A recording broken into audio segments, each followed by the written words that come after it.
CPIM-നെ കടന്നാക്രമിച്ച് VS അച്യുതാനന്ദന്റെ മകൻ VA Arunkumar. VS അച്യുതാനന്ദന്റെ മകൻ VA Arunkumar ഇന്നൊരു ഫേസ്ബുക്ക് പോസ്റ്റ് ഇട്ടിരിക്കുകയാണ്. അത് CPM-നെ പ്രത്യക്ഷത്തിൽ കടന്നാക്രമിക്കുന്ന ഒരു പോസ്റ്റല്ല. അതേസമയം അദ്ദേഹം ചില കാര്യങ്ങൾ ഓർമ്മിപ്പിക്കുന്നു. അതായത് വരികൾക്കിടയിൽ വായിക്കാൻ തക്ക വിധമുള്ള വിമർശനങ്ങൾ ഒളിപ്പിച്ചിട്ടുള്ള ഒരു കുറിപ്പാണ് അരുൺകുമാർ ഇന്ന് FB-യിൽ പോസ്റ്റ് ചെയ്തിരിക്കുന്നത്. പ്രധാനമായും അദ്ദേഹം എടുത്തു കാണിക്കുന്ന ഒരു കാര്യം, തൻ്റെ അച്ഛൻ അതായത് VS അച്യുതാനന്ദൻ പറയുമായിരുന്നു, ജനങ്ങളാണ് യജമാനന്മാർ, അവരുടെ വിശ്വാസം ആർജിക്കണം, അവരുടെ വിശ്വാസമാണ് വലുത്. ഇവിടെ ആരാണ് ഇപ്പോഴത്തെ യജമാനൻ? നമുക്കറിയാവുന്നതുപോലെ കഴിഞ്ഞ 10 വർഷമായി പിണറായി വിജയനാണ് യജമാനൻ. കാരണം പിണറായി വിജയന് ശേഷം ആര് എന്നുള്ള ചോദ്യം പോലും പിണറായി വിജയൻ അപ്രസക്തമായി കഴിഞ്ഞു. അങ്ങനെ CPM-ലെ 2ഉം 3ഉം നിര നേതാക്കന്മാരെ മുഴുവൻ വെട്ടിയൊതുക്കി. കയറി വരാൻ സാധ്യതയുള്ളവരെയൊക്കെ പ്രായത്തിന്റെ പരിധി വെച്ച് G. സുധാകരൻ, തോമസ് ഐസക്, EP ജയരാജൻ അടക്കമുള്ളവരെ പ്രായത്തിന്റെ പരിധി വെച്ച് വെട്ടിത്തകർത്ത് കളഞ്ഞു, വെട്ടി അരിഞ്ഞ് വീഴ്ത്തി. പിന്നീടുള്ളത് P. ജയരാജനാണ്. P. ജയരാജൻ CPM-ലെ സഖാക്കളെ സംബന്ധിച്ച് വികാരമാണ്, നമുക്കറിയാമല്ലോ. P. ജയരാജനെ എന്തെല്ലാം തരത്തിൽ വേണമെങ്കിലും വിമർശിക്കാം, പക്ഷേ CPM-ന്റെ വീക്ഷണകോണിൽ കൂടി നോക്കുമ്പോൾ അദ്ദേഹം CPIM അണികളിൽ വലിയ വികാരമാണ്. കാരണം അദ്ദേഹം കമ്മ്യൂണിസ്റ്റ് ജീവിതമാണ് നയിക്കുന്നത്. അദ്ദേഹത്തിന്റെ മക്കളാരും തന്നെ അമേരിക്കയിലും പോയിട്ടില്ല, ഗൾഫിലും പോയിട്ടില്ല, അവർക്ക് വലിയ ഇടപാടുകളൊന്നുമില്ല, അവർക്ക് CMRL മാസപ്പടിയില്ല. അങ്ങനെ സാധാരണക്കാരനായി ജീവിക്കുന്ന ഒരു നേതാവാണ് P. ജയരാജൻ. അദ്ദേഹത്തെ പോലും ആരാക്കി? ശോഭന ജോർജിന്റെ പിൻഗാമിയാക്കിയ ആളാണ് പിണറായി വിജയൻ. ഖാദി ബോർഡിന്റെ വൈസ് ചെയർമാൻ സ്ഥാനം കൊടുത്ത് ശോഭന ജോർജ് ഇരുന്ന കസേരയിൽ ഇരുത്തിയതാണ്. അദ്ദേഹത്തിന്റെ ഫ്ലെക്സുകൾ മുഴുവൻ പിണറായി വിജയൻ എടുത്ത് മാറ്റി. വ്യക്തിപൂജ പാടില്ല എന്ന് പറഞ്ഞുകൊണ്ട് P. ജയരാജന്റെ മുഴുവൻ ഫ്ലെക്സുകളും എടുത്തു മാറ്റി. പകരം അവിടെ തന്റെ മുഖം വെച്ചുള്ള ഫ്ലെക്സുകൾ പകരം പിണറായി വെച്ചു. കേരളത്തിന്റെ പാറശാല മുതൽ കാസർഗോഡ് വരെ തെരഞ്ഞെടുപ്പ് കാലത്ത് സഞ്ചരിച്ച് നമുക്ക് മനസ്സിലാകും, ഒറ്റ മുഖം മാത്രമേ ഉള്ളൂ, അത് പിണറായി വിജയന്റെയാണ്. രണ്ടാമതൊരു നേതാവിന്റെ ഒരു ഫോട്ടോ, ഒരു ഫ്ലെക്സ് വെക്കാൻ പിണറായി വിജയൻ അനുവദിച്ചില്ല.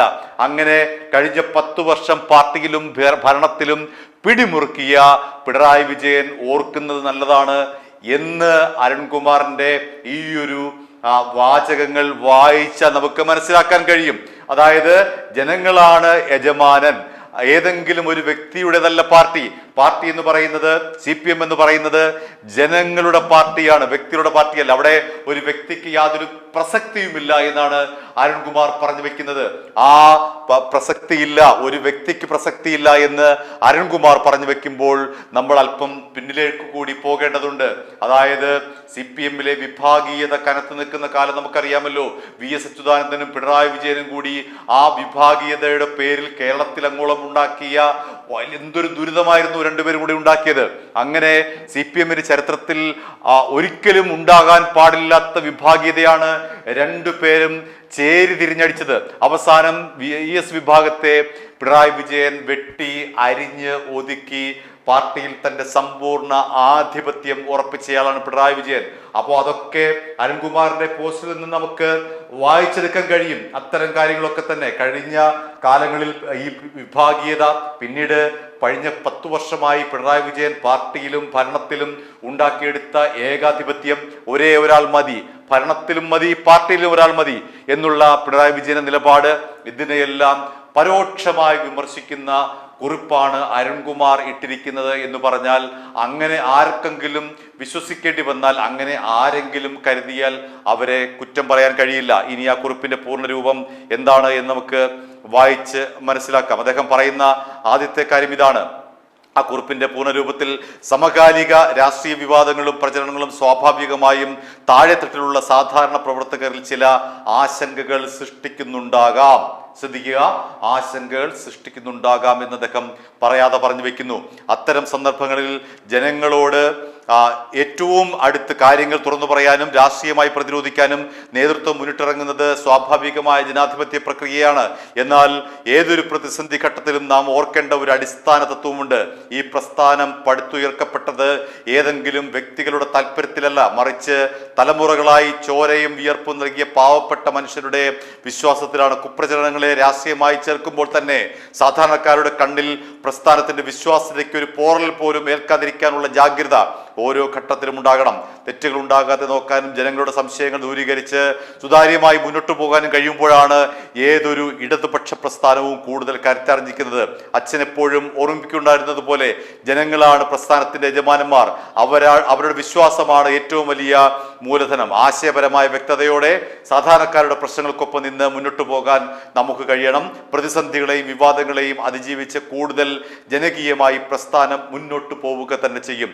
അവിടെ അരുൺകുമാർ പറയാതെ പറഞ്ഞു വെക്കുന്ന കാര്യമുണ്ട്. ചില സത്യങ്ങൾ. ഈ പ്രസ്ഥാനം പടുത്തുയർത്തപ്പെട്ടത് ഏതെങ്കിലും വ്യക്തികളുടെ താല്പര്യത്തിലല്ല, അതായത് പിണറായി വിജയന്റെ താല്പര്യത്തിനല്ല CPM മുൻഗണന നൽകേണ്ടത്. പക്ഷെ ഇപ്പോൾ സ്വാഭാവികമായും അങ്ങനെയാണ്. അദ്ദേഹത്തിന്റെ മകളുടെ കാര്യം അറിയാമല്ലോ. CPM-ലോ DYFI-ലോ SFI-ലോ ഒന്നും തന്നെ അംഗമല്ലാത്ത, ആ പ്രസ്ഥാനത്തിന് വേണ്ടി ഒരു തവണ പോലും പ്രവർത്തിക്കാത്ത, മിണ്ടാത്ത വീണ വിജയന് വേണ്ടിയിട്ടാണ് പിണറായി വിജയൻ സഖാക്കളെ ഇളക്കി വിട്ടുകൊണ്ട് ഈ പാവപ്പെട്ട 10-60 സഖാക്കളെ പിടിച്ച് 2 മാസം ജയിലിലിട്ടത്. ED-ക്കെതിരായിട്ടുള്ള അക്രമം. അവരിപ്പോൾ വെളിയിലിറങ്ങി, 10-22 പേർ വെളിയിറങ്ങി. അതിലെ IP ബിനു കഴിഞ്ഞ ദിവസം മ്യൂസിയം പോലീസ് സ്റ്റേഷനിൽ വന്ന് ഊഞ്ഞാലാടിയതും ചെണ്ട കുട്ടിയതും ഒക്കെ നമുക്ക് അറിയാവുന്ന കാര്യമാണ്. അപ്പോൾ ഇവിടെ അരുൺകുമാർ ഓർമ്മിപ്പിക്കുന്നത് എന്താണ്? വ്യക്തിയല്ല വലുത്, മറിച്ച് പ്രസ്ഥാനമാണ്. അത് ഓർമ്മ വേണം. അത് ആരിലേക്കാണ് പോയി ഈ വാക്കുകൾ തറയ്ക്കുന്നത്? പിണറായി വിജയനിലേക്കാണ് ഈ വാക്കുകൾ പോയി തറയ്ക്കുന്നത്. കാരണം ഇവിടെ വ്യക്തികളല്ല വലുത്, പ്രസ്ഥാനമാണ് വലുത് എന്ന് ഇപ്പോൾ ഓർമ്മിപ്പിക്കുകയാണ് അരുൺകുമാർ. അത് കൃത്യമായി അതിലെ രാഷ്ട്രീയം മനസ്സിലാക്കിയാൽ നമുക്ക് മനസ്സിലാകുന്നത് പിണറായി വിജയനെതിരായിട്ടുള്ള, ഇപ്പോഴത്തെ പാർട്ടിയുടെ പോക്കിന് എതിരായിട്ടുള്ള ഒരു താക്കീതാണ് അരുൺകുമാർ നൽകിയിരിക്കുന്നത്. നമുക്കറിയാമല്ലോ, 26 സീറ്റായിട്ട് CPM ഒതുങ്ങിക്കൂടി. ഈ ഇന്ത്യയിൽ ഒരിടത്തു പോലും CPM ഭരണത്തിലില്ല. ആകെയുള്ള തുരുത്തായിരുന്ന കേരളത്തിൽ പോലും തകർന്ന് അടിഞ്ഞിരിക്കുകയാണ് പാർട്ടി. അതിൻ്റെ ഉത്തരവാദിത്വം പിണറായി വിജയൻ തന്നെയാണ്. പിണറായിസം എന്ന് പറയുന്ന പിണറായി വിജയന്റെ ഏകാധിപത്യത്തിന് എതിരായിട്ടാണ് ഈ കഴിഞ്ഞ നിയമസഭാ തെരഞ്ഞെടുപ്പിൽ, 2026-ലെ നിയമസഭാ തെരഞ്ഞെടുപ്പിൽ സഖാക്കളടക്കം വോട്ട് ചെയ്തത്. സഖാക്കളടക്കം വോട്ട് ചെയ്തില്ലെങ്കിൽ എങ്ങനെയാണ് ഇത്രമാത്രം വോട്ടുകൾ കുറയുന്നത്? അതുകൊണ്ട് പിണറായി വിജയന് എതിരായിട്ടാണ് CPM സഖാക്കളടക്കം 2026-ലെ നിയമസഭാ തെരഞ്ഞെടുപ്പിൽ വോട്ട് ചെയ്തത്. അവിടെയാണ് അരുൺകുമാറിന്റെ വാക്കുകൾ പ്രസക്തമാകുന്നത്. വ്യക്തിയല്ല വലുത്, പാർട്ടിയാണ് വലുത്. അത് പിണറായി വിജയനുള്ള ഒരു ഓർമ്മപ്പെടുത്തലാകാം ഒരുപക്ഷെ. i2i News, an eye for truth. i2i News subscribe ചെയ്തിട്ടില്ലാത്തവർ ഇപ്പോൾ തന്നെ സബ്സ്ക്രൈബ് ചെയ്യുക. നോട്ടിഫിക്കേഷൻ ലഭിക്കുവാൻ ബെൽ ബട്ടണും അമർത്തുക.